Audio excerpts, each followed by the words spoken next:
이레 만에 그 아이가 죽으니라. 그러나 다윗의 신하들이 아이가 죽은 것을 왕에게 아뢰기를 두려워하니 이는 그들이 말하기를 아이가 살았을 때에 우리가 그에게 말하여도 왕이 그 말을 듣지 아니하셨나니 어떻게 그 아이가 죽은 것을 그에게 아랠 수 있으랴. 왕이 상심하시리로다. 다윗이 그의 신하들이 서로 수군거리는 것을 보고 그 아이가 죽은 줄을 다윗이 깨닫고 그의 신하들에게 묻되 아이가 죽었느냐? 죽었나이다 하는지라. 다윗이 땅에서 일어나 몸을 씻고 기름을 바르고 의복을 갈아입고 여호와의 전에 들어가서 경배하고 왕궁으로 돌아와 명령하여 음식을 그 앞에 차리게 하고 먹은지라. 그의 신하들이 그에게 이르되 아이가 살았을 때에는 그를 위하여 금식하고 우시더니 죽은 후에는 일어나서 잡수시니 이 일이 어찌 됨이니까. 아이가 살았을 때 내가 금식하고 운 것은 혹시 여호와께서 나를 불쌍히 여기사 아이를 살려주실는지 누가 알까 생각함이거니와 지금은 죽었으니 내가 어찌 금식하랴. 내가 다시 돌아오게 할 수 있느냐? 나는 그에게로 가려니와 그는 내게로 돌아오지 아니하리라.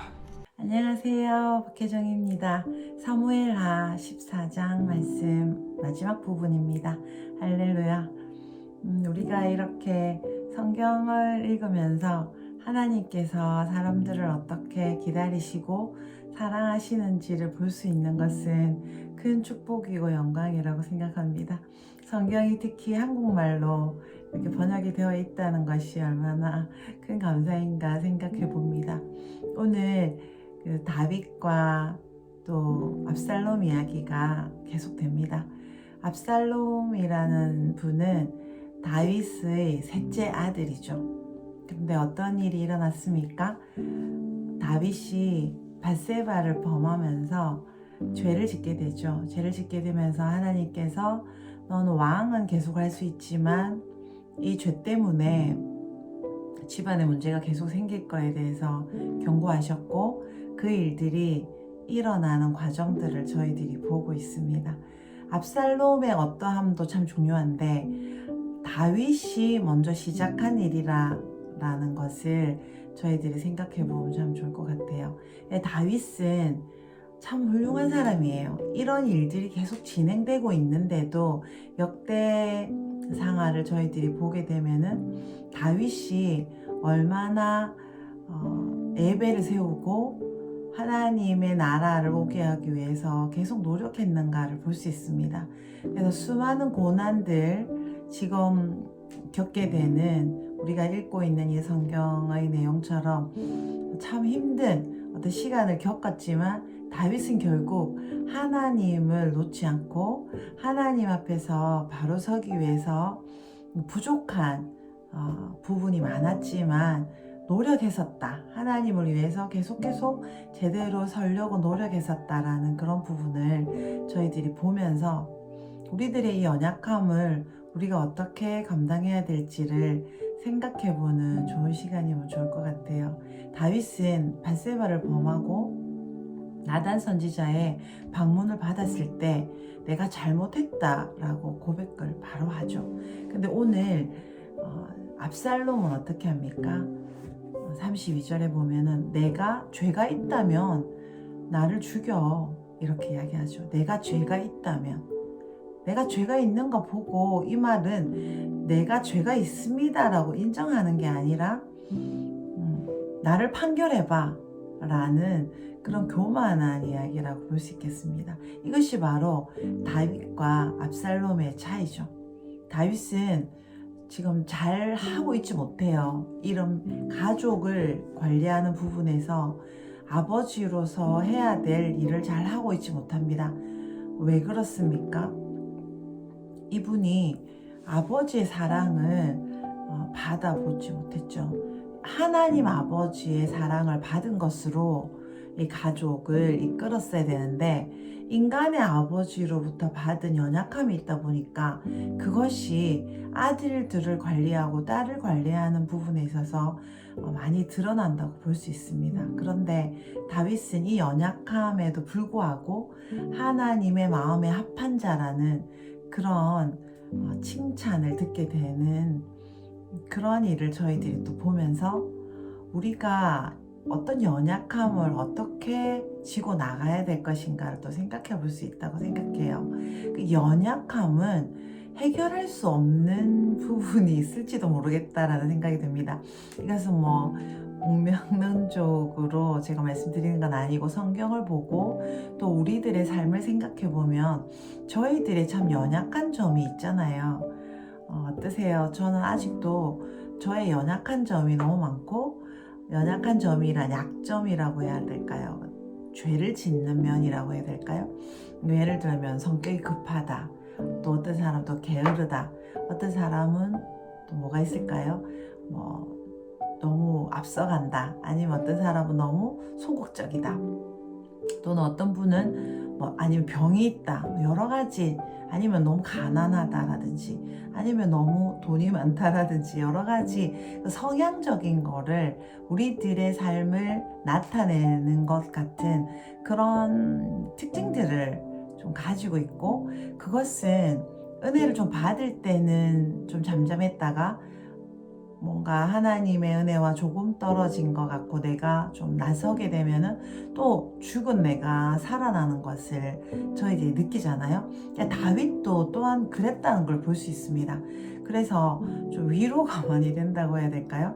우리의 연약함을 우리가 극복하겠지만 우리의 연약함은 우리를 늘 따라다닐 가능성이 많다라는 것도 좀 생각해 보면은 우리가 스스로를 조심하고 어떻게 다윗처럼 살지 않을까 또 어떻게 하면 다윗처럼 살까를 생각해 볼 수 있는 참 좋은 성경 말씀이라고 생각합니다. 다윗 이야기로 좀 돌아가면요. 다윗은 어릴 때부터 사람 취급을 못 받았다고 해야 될까 좀 무시받고 좀 힘들게 자랐죠. 왜일까요? 아버지가 이 아이를 인정하지 않는 것 같은 그런 상황들을 저희들이 좀 유추해 볼 수 있습니다. 그 이유는 다윗의 어머니가 이름이 나오지 않는 걸 봐서 그냥 좀 무시받는 그런 여자일 가능성이 많고 또 그렇기 때문에 다윗은 아들이지만 아들의 대우를 받지 못하는 아버지의 사랑을 충분히 받고 형제들에게 인정받지 못하는 그런 인생을 보냈다고 볼 수 있습니다. 어린 시절에 관한 이야기죠. 그런데도 불구하고 하나님께서 다윗을 선택하셨죠. 그래서 하나님만을 섬기며 지금까지 왔는데 이제 자녀들을 두게 되면서 상당한 어려움이 있습니다. 자녀 교육을 제대로 하지 못했다라고 볼 수 있죠. 특별히 암논이 자기 여동생을 물론 배다른 여동생이긴 하지만 여동생을 강간하고 그리고 그 여동생을 버렸죠. 책임지지 않았어요. 그 일에 대해서 잘했다 잘못했다 벌을 주거나 또는 그 여동생 다말의 상태를 좀 위로해주고 다말을 어떻게 처리해주는 앞으로 어떻게 살지 뭐 이런 것들에 대해서 성경에 언급이 전혀 없는 상태를 봐서 다윗은 마음에는 자식을 굉장히 사랑하는 마음이 있었던 것은 분명하지만 그 사랑을 어떻게 표현해야 될지는 잘 몰랐던 것 같아요. 그것 때문에 결국은 이 압살롬의 반란까지 이어지는 거죠. 전쟁은 굉장히 잘하시고 하나님도 잘 섬겼지만 자신의 그 연약함 가족에서의 그 연약함과 자신감이 없는 것으로 인해서 우유부단하게 행동하는 게 있습니다. 전쟁을 하거나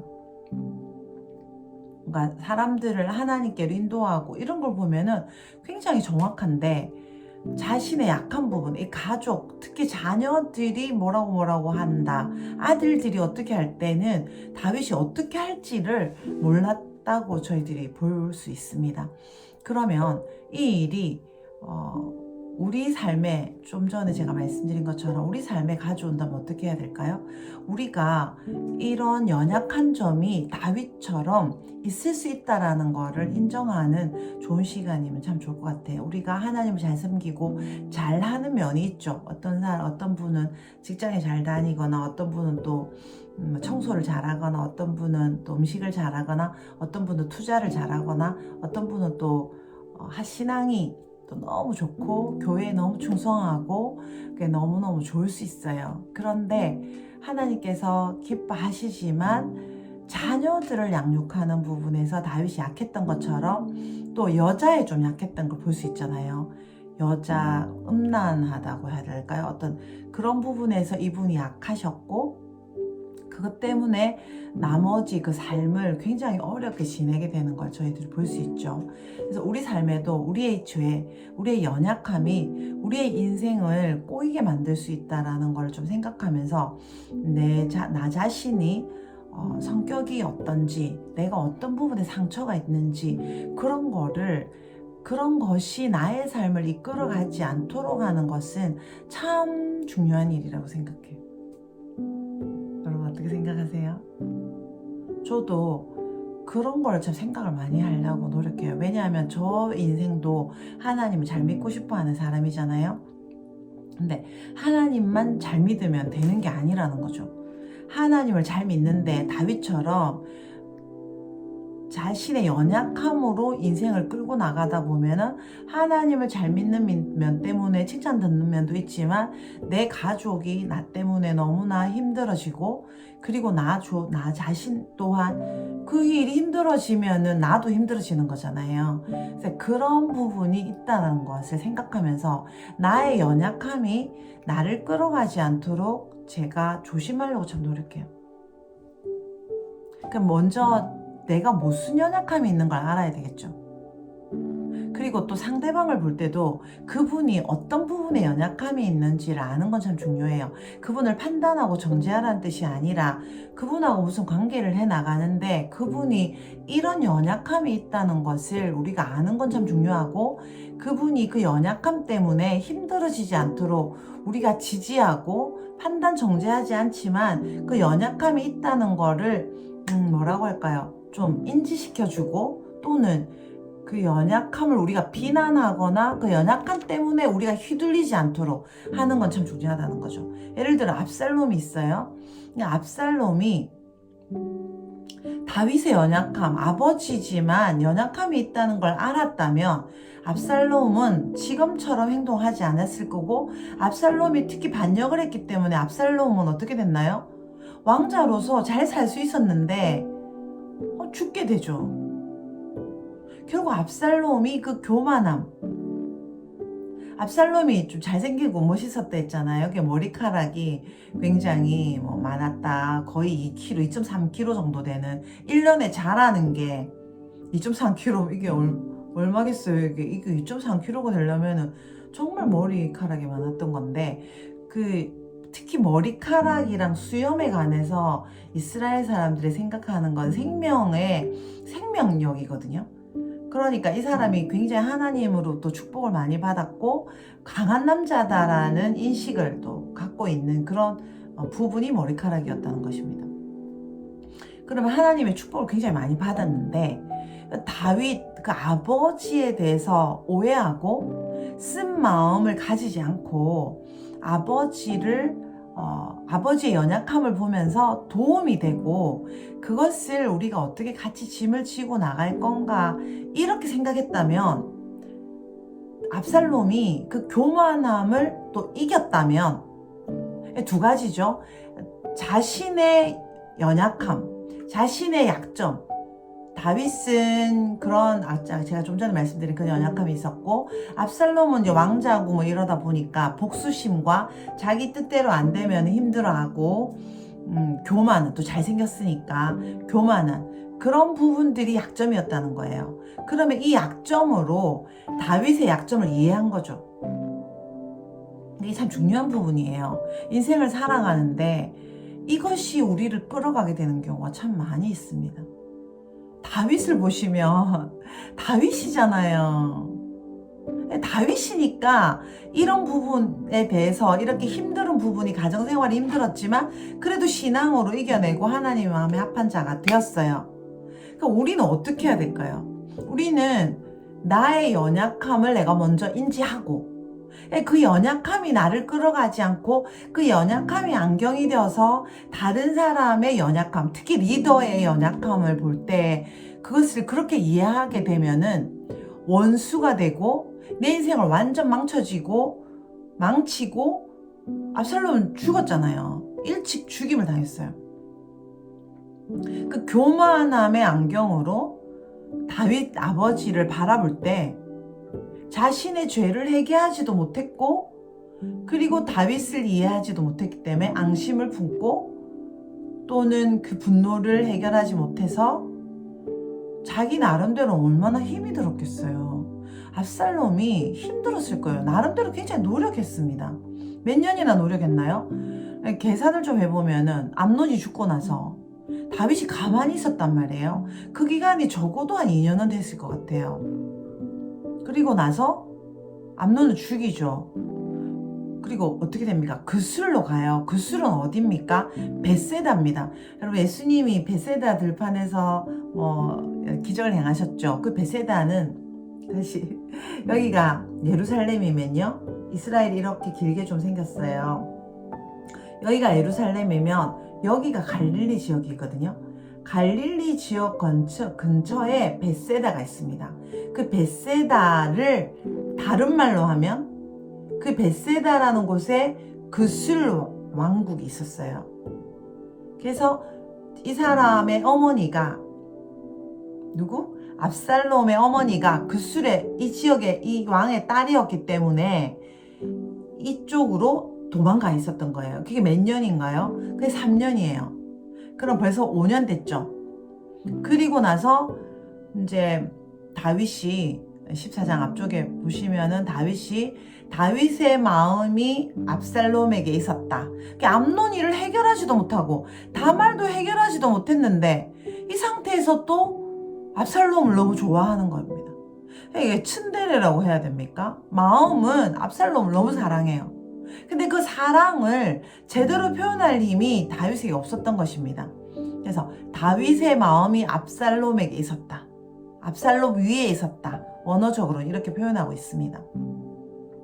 그렇기 때문에 그것을 요압 장군이 보고 이제 말을 해가지고 그 드고아 여자가 그 예를 들면서 아들이 또 아들이 하나 있는데 죽이려고 하고 이렇게 해서 이제 데리고 오는 이야기 있잖아요. 데리고 와요.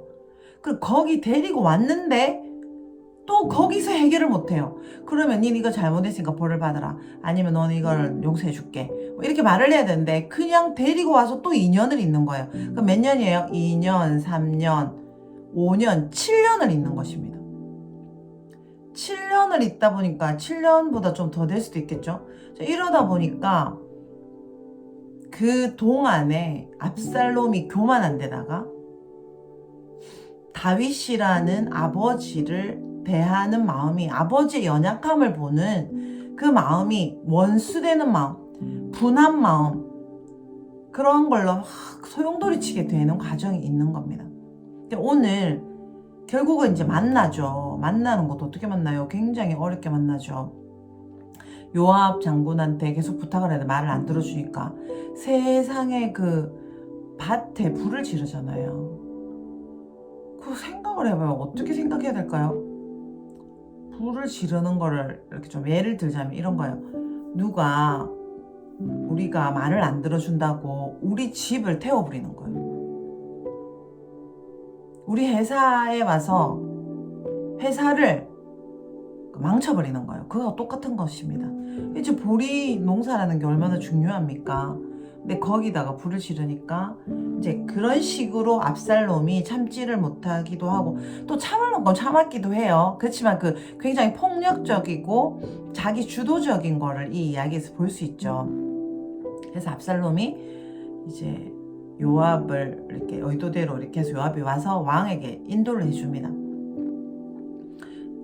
근데 좀 전에 32절 그 말씀을 한번 더 드린 것처럼 자기의 죄를 회개하지 않아요. 교만한 자들의 특징이 무엇입니까? 내가 뭘 잘못했는지 모른다는 겁니다. 참 이게 큰 약점이에요. 다윗의 좋은 점이 무엇입니까? 내가 잘못했습니다 라고 말할 수 있는 건데, 압살롬은 내가 교만하고 내가 잘났기 때문에 그 안경으로 모든 걸 바라보기 때문에 자기는 죄가 없는 거예요. 내가 죄가 없으니까 어떻게 됩니까? 다 불만이 되고 자기 나름대로의 방식으로 찾는 거죠. 이것이 고아의 영입니다. 고아의 영 하면 뭐 외롭고 막 이런 게 고아의 영이 아니라 내가 내 마음대로 나의 삶을 해석하는 것. 그것이 바로 고아의 영입니다. 내가 내 마음대로 나의 방식으로 나의 삶을 매니지하는 것. 다른 사람을 이해하고 해석하는 것. 그게 가족이든지 뭐 영적 가족이든지 말할 것도 없어요. 그렇게 하게 되면 그것이 엄청난 죄로 연결이 됩니다. 그리고 자기 죄는 깨닫지 못하죠. 다른 사람의 죄만 계속 보이는 거예요. 저기서 질문이 있습니다. 요즘 어떠세요? 마음이 어떤 사람의 아니면 이 환경, 요즘 또 선거가 있는데 뭐 그런 것 때문에 마음이 굉장히 불편하시고 옳다 그러다에만 계속 집중하고 무엇이 옳은가를 계속 찾아 헤매기 위해서 TV나 유튜브나 막 분석하고 혹시 그러고 계세요? 그러면 압살롬처럼 하고 있을 수도 있습니다. 우리가 지금 뭘 해야 되나요? 왜 내가 이렇게 하나님 믿는 사람으로 존재하는데 우리나라에 왜 이런 일이 일어났나? 의인 10명만 있어도 하나님께서 그 성을 지켜주신다 하셨는데 왜 이런 부정부패가, 왜 이런 어려운 일이 계속 일어나나라고 생각할 때 그것에 대해서 회개하고 먼저 내가 어떤 죄인인지, 내가 얼마나 기도하지 않고 내가 얼마나 세상적인지를, 내가 얼마나 영향력이 없는지를, 하나님의 능력이 내한테 없는지를 회개하고 그것을 어떻게 하나님께 가져가고 하나님께서 어떻게 해결하시기를 원하시는지를 기도하고 나가며 우리 안에 있는 이 능력 없음, 이거 보이세요? 여기 좀 작은 글자로 여기 보이는데 삶을 변화시키는 하나님의 임재라는 단어가 쓰여 있어요. 이 T 보이시죠? 이거 제가 너무 사랑해서 어퍼룸에서 사온 T인데 이 글이 너무 좋아서 제가 너무 사랑해요. 삶을 변화시키는 하나님의 임재. 낮에도 밤에도 다락방, 마가 다락방처럼 그런 의미의 티셔츠예요. 삶을 변화시키는 하나님의 임재는 누가 가지고 있습니까? 우리가 가지고 있죠. 우리가 가는 곳마다 그 삶이 변화돼야 돼요. 우리의 삶도 변화돼야 되고 내가 만나는 그 사람의 삶이 하나님께로 변화돼야 되고 더 거룩해져야 되는 것이 당연한 거예요. 근데 지금 한번 생각해 보면 그렇습니까? 우리나라가 지금 어때요? 우리가 여기 살고 있고 큰숲교회가 여기 있는데 또 우리가 다니는 교회가, 또 우리가 예배드리는 모임이 여기에 있는데 이 한국이라는 공동체가 점점 거룩해지고 있는가? 내가 살고 있는 집이, 내가 속해 있는 회사가 점점 거룩해지고 있는가? 아니면 부당한 일이 점점 더 많이 생기고 있는가? 생각해 본다면 삶을 변화시키는 하나님의 임재가 저로부터 펼쳐지고 있는지 아닌지 바로 나오죠. 부끄럽습니다. 박혜정이 이렇게 번듯이 예수님 잘 믿는 척 하면서 있는데 이렇게 나라가 뭔가 하나님의 뜻이 아닌 것처럼 느껴진다면 그것은 누구의 잘못입니까? 내 안에 그 삶을 변화시키는, 사람들의 삶을, 이 환경을 변화시키는 하나님의 임재가 부족하다는 거잖아요. 거기서 우리의 이야기와 우리의 삶을 시작해야 됩니다. 압살롬처럼 내 아버지는 왜 이렇게 우유부단하고 내 여동생이 이렇게 강간까지 당해서 슬프게 인생을 살아가는데도 어떤 조치도 해주지 않고, 암논 형님이 이렇게 나쁜 짓을 했는데도 벌 하나 주지 않고, 내가 그래서 암논을 죽였는데 나쁘다, 그런 거 전혀 없이 나한테 왜 이러나, 라는 쓴 마음이 있었기 때문에 자신의 내가 암논을 죽인 건 또 잘한 건 아니잖아요. 근데 그 죄, 내가 스스로 고아의 영으로서 내가 스스로 그 문제를 해결한 그 죄를 자기 죄라고 생각하지 않고, 내가 죄가 있으면 네가 와서 한번 해봐, 이렇게 이야기하는 겁니다. 자, 요압의 밭을 불태운 것도 사실은 진짜 너무 끔찍한 일이잖아요. 근데 요압이 어떻게 손을 못 써요. 그만큼 이 압살롬이 지금 다 죽고 두 번째는 힘이 없으니 셋째 왕이니까 거의 지금 왕의 계승자, 다 차기 세자 같은 역할이 바로 압살롬이었단 말이에요. 그러니까 요압이 또 함부로 하지 못했어요.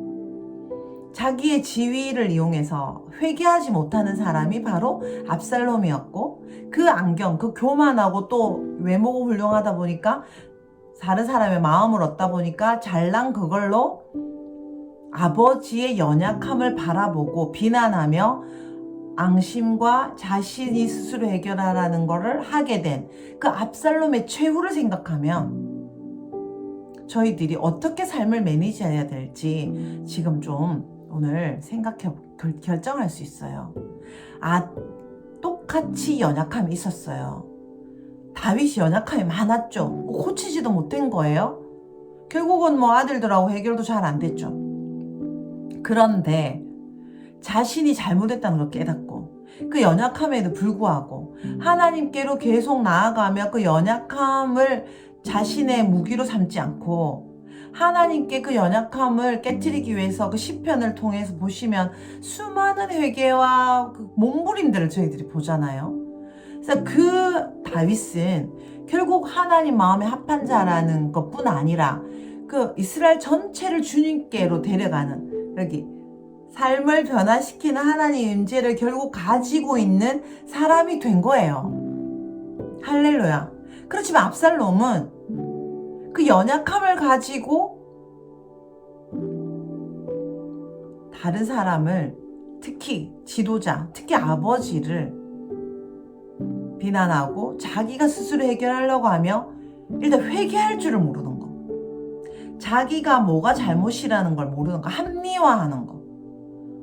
나는 이런 피해자야 라고 생각하는 그것으로 인생을 완전 망쳐버리는 그런 압살롬을 저희들이 보고 있습니다.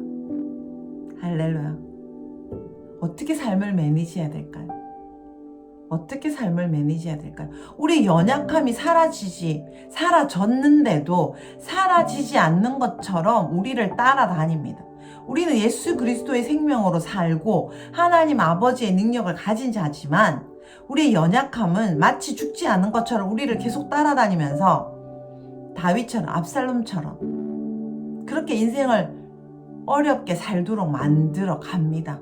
그렇지만 끝까지 회개하고 또 회개하고 나의 이 교만함의 안경, 연약함의 안경으로 사람들을 바라보지 아니하고 내가 한 삶을 변화시키는 하나님의 임재가 있는 바로 그 사람이라는 것을 믿으며, 그것이 믿음이죠.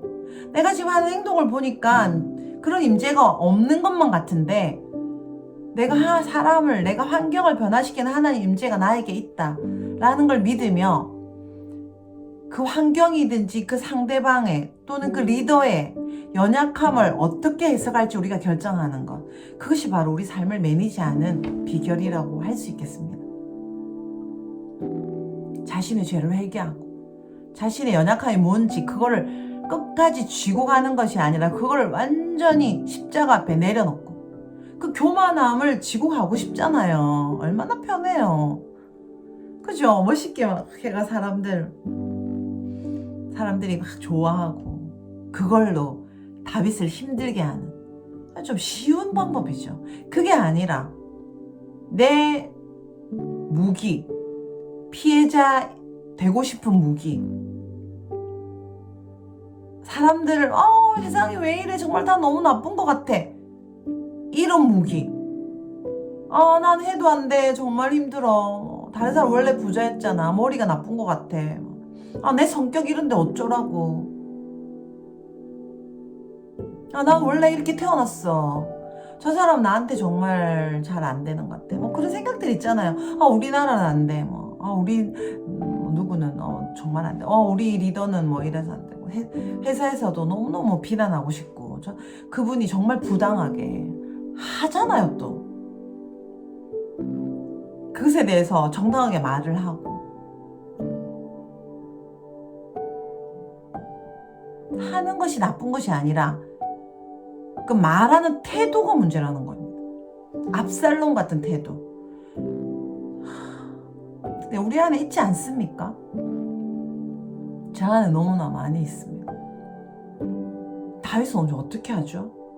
금방 또 실수를 했어요. 몇 년이나 모른 척 하다가 그냥 해결되지 않고 밀어놓는 거예요. 이것이 얼마나 자녀들에게 그 다음에 아랫사람들에게 나쁜 일인지 몰라요. 이건 이렇고 저건 저렇다라고 딱 이야기를 해주고 혼날 건 혼나고 이렇게 돼야 되는데 마음이 너무 아프다 보니까 마음이 좋은 사람들이 이런 일을 해요. 다윗처럼 이렇게 하는 사람들은 나쁜 사람들이 아니에요. 착한 사람들이거든요. 소위 세상에서 말할 때 착하다라고 말하는 사람들. 그 사람들이 이런 미해결된 상태로 뭘 놔둬요. 그럼 몇 년씩이나 밀어놓는 거죠. 말을 하고 정리를 해야 될 건데 정리를 안 하고 하고 밀어놔요. 그럼 어떻게 됩니까?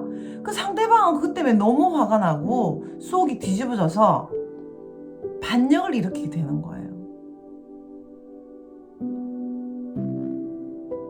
해결을 해야 됩니다. 용기를 내야 돼요. 하나님의 사랑. 어떤 사랑입니까? 공의와 사랑은 같은 거예요.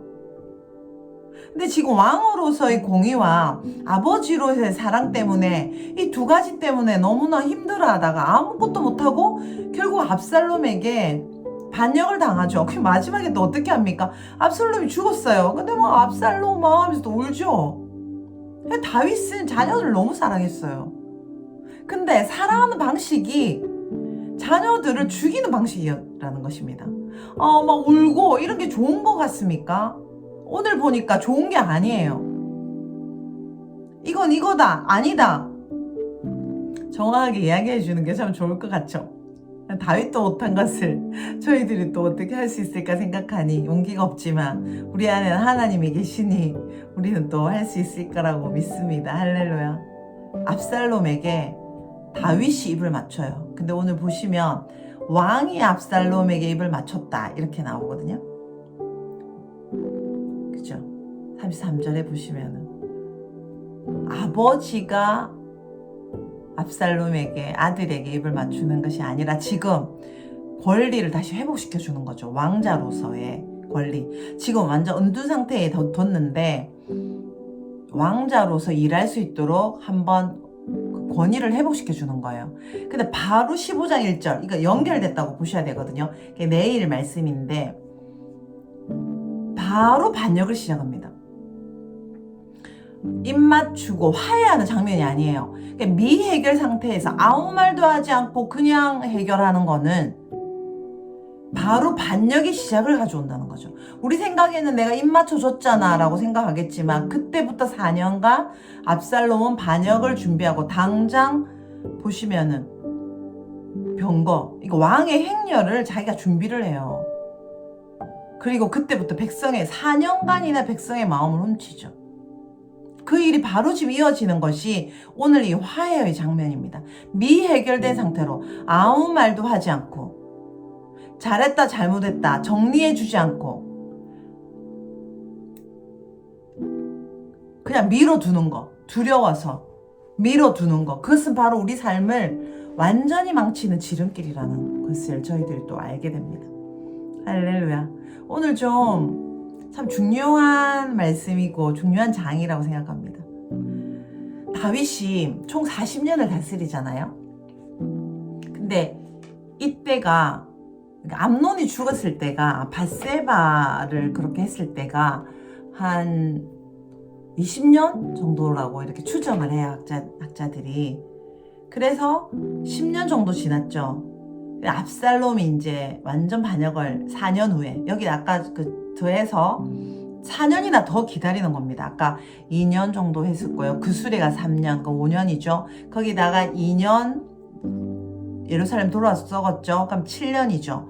거기다가 4년간 백성들의 마음을 훔치는 거 11년을 지금 하는 겁니다. 그리고 압살롬이 반역을 일으킨 것이 한 30년 정도라고 이렇게 생각을 해요. 그러면 10년 정도가 남았잖아요. 그동안에도 다윗은 계속 하나님께 그 연약함을 가지고 나아가면서 멈추지 않고 삶을 변화시키는 하나님의 임재를 성장시켰다는 것입니다. 우리 어떻게 해야 될까요? 내가 연약해요. 내가 어릴 때부터 이렇게 어려운 집에 살았어요. 내가 어릴 때 이렇게 부모님 돌봄을 받지 못했어요. 내가 이렇게 게을러요. 내가 이렇게 돈이 없어요. 내가 이렇게 건강해요. 내가 이렇게 잘났어요. 내가 이렇게 똑똑해요. 뭐 다 좋습니다. 내 부모님이 훌륭해요. 뭐 다 좋은데 그럼에도 불구하고 내가 어떠한 것은 중요하지 않다는 거죠. 우리에게 중요한 것은 무엇입니까? 다윗처럼 하나님의 어떠함만이 중요하다는 것입니다. 우리에게 가장 중요한 것은 하나님의 어떠함이죠. 내 안에 계신 하나님. 우리는 예수 그리스도를 믿을 때 하나님의 생명을, 예수님의 생명을 선물로 받았습니다. 그러면 우리는 죽었고 내 안에 예수님의 생명만 사는 것이, 그것이 바로 그리스도인의 삶이잖아요. 그럼 우리의 인생의 목표는 무엇이 되겠습니까? 그 예수님의 생명이 어디까지 자라나느냐, 예수님의 생명이 얼마나 크느냐, 그것을 장성한 분량이라고 표현하죠. 바울은 그래서 장성한 그리스도만큼 자라가라 이렇게 이야기하고 있고요. 예수님은 너희들은 나보다 더 큰 일을 할 거다 이렇게 표현하시죠. 그럼 우리의 인생의 목표는 무엇입니까? 큰 일을 하는 것입니까? 큰 일은 저절로 되는 거예요. 내가 이것이 큰 일이다, 이거 좋은 회사에 들어가는 거다, 유학을 가는 거다, 또는 뭐 키가 얼마까지 크는 거다, 몇 등을 하는 거다, 그것이 훌륭한 일이라고 내가 정하는 거는 아니고요. 하나님이 보실 때 우리에게 큰 일이 무엇인지 정해주시고 그것이 무엇이든지 하게 해주실 거예요. 그전 해야 될 것은 삶을 변화시키는 하나님의 임재, 속사람을, 하나님의 생명을 예수님만큼 크게 하는 것입니다. 예수님은 어떻게 하셨어요? 십자가에 죽으셨어요. 가장 큰 일이었죠. 다 벗고 수치스럽게 돌아가셨어요. 그것이 바로 예수님의 가장 위대한 일이셨어요. 누가 정해줍니까? 하나님이 정해주시죠. 그 하나님이 정해주시는 것을 참 훌륭하고 멋있다 라고 믿을 수 있는 사람이 되는 것이 우리가 할 일이에요. 예수님이 보실 때 완전 다 벌거벗고 사람들 조롱하는데 십자가에 그냥 목숨이 끊어지는 거, 12명 그 제자들 많이 세워놓지도 않은 상태인데 죽어버리는 것, 그것이 가장 위대한 일이라고 믿는 믿음이 있으신 것, 그것이 가장 예수님의 큰 장점이었다는 거죠. 우리가 그것을 기르기 위해서는 우리의 눈이 완전 하나님의 눈하고 똑같이 돼야 돼요. 하나님의 마음의 크기하고 똑같이 된 거죠. 그것이 우리에게 주신 가장 큰 선물입니다. 그것을 요만하게 놔두면은 아무 도움이 안 됩니다. 예수님을 믿고 예수님 생명이 있지만 그 생명이 우리를 끌어가지 못해요. 압살롬처럼 됩니다.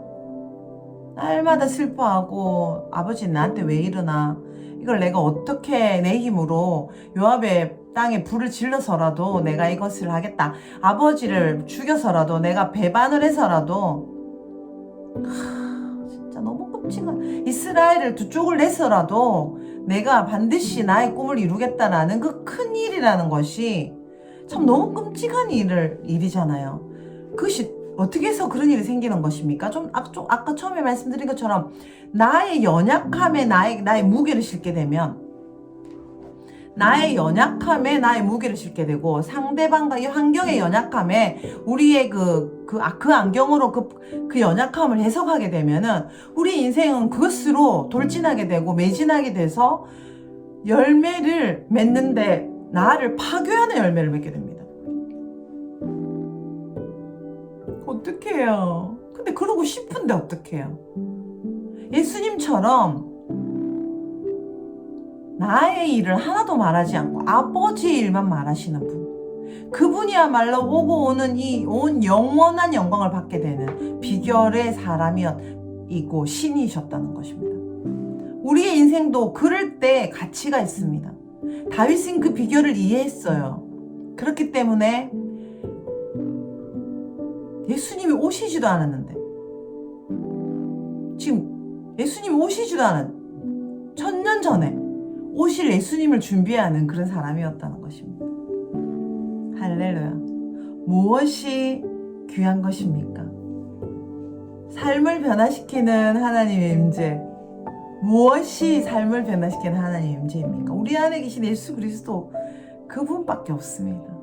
그분을 더더 확장하는 것, 예수님처럼 끝까지 올라가는 것, 그러기 위해서 모든 인생을 거기에 집중하는 것입니다. 일을 하더라도 그걸 위해서 하고, 예배를 드리더라도 그걸 위해서 하고, 나의 만족을 위해서 하는 게 아니고, 말을 하더라도 그것을 위해서 하고, 시간을 보내더라도 그것을 위해서 하는 것입니다. 할렐루야. 제가 요즘 아무래도 기도가 많이 필요하다고 생각을 하게 됐는데, 작년처럼 그 야채 주스만 먹고 금식을 도저히 못하겠는 거예요. 너무 부끄럽게도.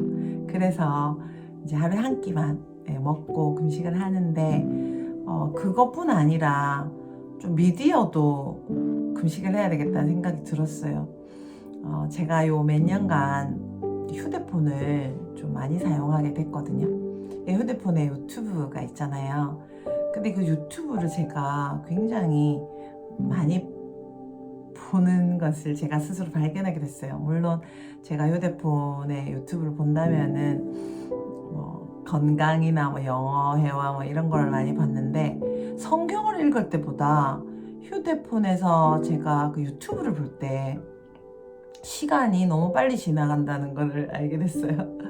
성경을 읽을 때 1시간이랑 유튜브를 볼 때 1시간은 제가 체감이 너무 다른 거예요.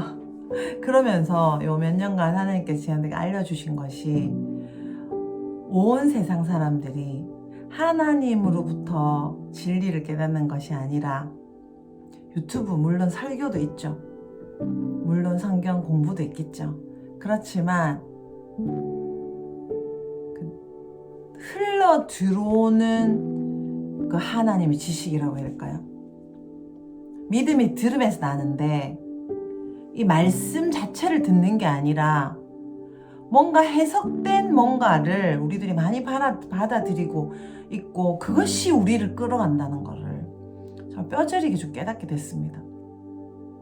그래서 일단 제가 먼저, 지금 좀 그럴 수 있는 환경이다 보니까 제가 먼저 일단 연락을 다 끊고, 이 미디어를 전체를, 전화도 그냥 한 달만 일단 금식을 하는, 육적인 금식과 함께 하나님으로부터 진리가 와야 되는데, 내가 누가 해석해 주는 거를 듣는 걸로 진리를 발견하게 되는 그런 사람이 되지 않아야 되겠다고 생각했어요. 물론 유용한 지식들도 너무나 많고 또 도움도 많이 받았습니다. 그런데 그것이 주객이 전도된다 할까요? 그냥 조금이어야 되는데, 하다 보니까 그것이 너무 나의 삶을 많이 이렇게 이끌어가게 되는 것만 같은 생각이 들었고, 특히 다음 세대들이 휴대폰을 이렇게 그냥 자기 몸처럼 붙여 있잖아요. 그래서 그런 것들을 제가 직접 나서서 하지는 못하지만, 제가 먼저 이걸 좀 끊는 사람이 되어야 되겠다. 하나님께 먼저 이렇게 접촉되는 거, 그것을 일본어로 하고, 내 안에 예수 그리스도가 계속 더 성장하는 거에 내가 첫 번째 순위를 두는 시간을 특별히 가져야 되겠다. 그런 생각이 들게 되어서 지금 두문불출하고 있는데 정말 감사해요. 이런 기회를 저에게 또 주셔서 감사해요. 제가 혼자서 잘난 척 없이 기도하는 게 아니라 다 바쁘시잖아요. 다 직장도 너무 바쁘시고 너무 할 일이 다들 많으시니 제가 대표로 그냥 여기 앉아서 기도하고 또 기도를 보내고 그냥 그러고 있습니다. 근데 너무 감사해요. 마치 제가 예루살렘에 있는 것 같은 그런 마음이 들 정도로 이 시간이 너무 복되고 감사해요. 그래서 제가 대표로 열심히 기도하고 말씀이 우리 한 분 한 분의 삶에 달리도록 한 분 한 분 기억하면서 정말 그 한 분 한 분에 있는 그 삶을 변화시킨 하나님 임재가 확장되고 그 예수 그리스도 생명이 여러분 안에서 터져나가서 많은 준비된 호의들이 한 분 한 분에게 엄청나게 오기를 간절히 더욱더 기도하겠습니다. 저를 위해서도 또 기도해 주세요. 할렐루야. 오늘 좀 많이 길었죠? 그렇지만 좀 참 중요한 이야기라고 생각해요. 저도 이 부분을 저 삶을 어떻게 매니지할 것인가를 생각하는 중요한 포인트로 늘 생각하면서 살고 있어요. 다윗도 힘들었는데 우리는 얼마나 힘들겠습니까? 그렇지만 또 다윗이 이겨내셨고 또 다윗이 고난 받으신 걸 생각하면서 우리의 삶에 우리가 불러오고 있는 이 수많은 고난들을 이제 물리치고 압살론처럼 생활하던 그런 것들, 또 우리의 모든 지식이 유튜브와 우리가 그것을 옳고 그름을 판단하려는 그런 생각에서 벗어나서 우리 안에 있는 하나님이 우리를 밝히시도록, 우리 안에 있는 예수님의 생명이 우리를 끌어가시고 밝히시도록 거기에 우리가 계속 힘을, 그것이 더 성장되도록 우리의 인생을, 우리의 시간을, 우리의 마음을 계속 그렇게 매니지하는 다윗과 같은 저희들이 되기를 간절히 원합니다. 압살롬처럼 살고 싶은 저희들이지만 오늘 이 끔찍한 압살롬의 결론을 생각하면서 인생을 다시 전환하는 귀한 시간이 되기를 원합니다. 기도하겠습니다. 하나님, 이 아름다운 기회를 주신 주님을 찬양합니다. 내가 인생을 끌어가는 것이 아니라 내 안에 계신 예수님이, 내 안에 계신 하나님의 그 생명, 삶을 변화시키는 하나님의 임재가 우리 안에 있고 그것을 성장시키는 것이 우리의 진정한 목표이며 우리의 삶의 유일한 할 일이라는 것을 믿으며 우리의 직장에서, 우리의 가정에서 우리의 감정과 우리의 그 연약함들을 어떻게 매니지할지를 매일매일 알려주시고 그렇게 혼자서가 아니라 같이 할 수 있는 이 믿음의 가족들을 주신 주님을 찬양합니다. 하나님, 우리를 불쌍히 여기십시오. 자비를 베풀어 주십시오. 예수님의 이름으로 기도드렸습니다. 아멘. 여러분 너무 사랑해요. 우리 정말 같이 걸어갈 수 있으니 너무 좋은 것 같아요. 우리 바보처럼 압살롬처럼 살아가는 게 똑똑한 것 같잖아요. 근데 결국은 망하는 길이고요. 다윗처럼 바보 같아 보이지만 또 하나님께 계속 나아가고 사람들을 하나님께로 인도하는, 우리 자체가 성장하는 그것이 바로 우리에게 주어진 복이고 기쁨입니다. 우리의 모든 생각이 하나님적으로 바뀌게 되는 그날까지 우리가 같이 걸어가기를 원합니다. 또 이미 다윗처럼 살고 계시는 한 분 한 분이 계시기 때문에 제가 또 여기에 존재할 수 있고 여러분들을 또 너무 사랑하고 존경하면서 또 걸어갑니다. 너무 감사합니다. 오늘도 멋진 다윗과 같은 하루 되시길 축복합니다. 사랑해요.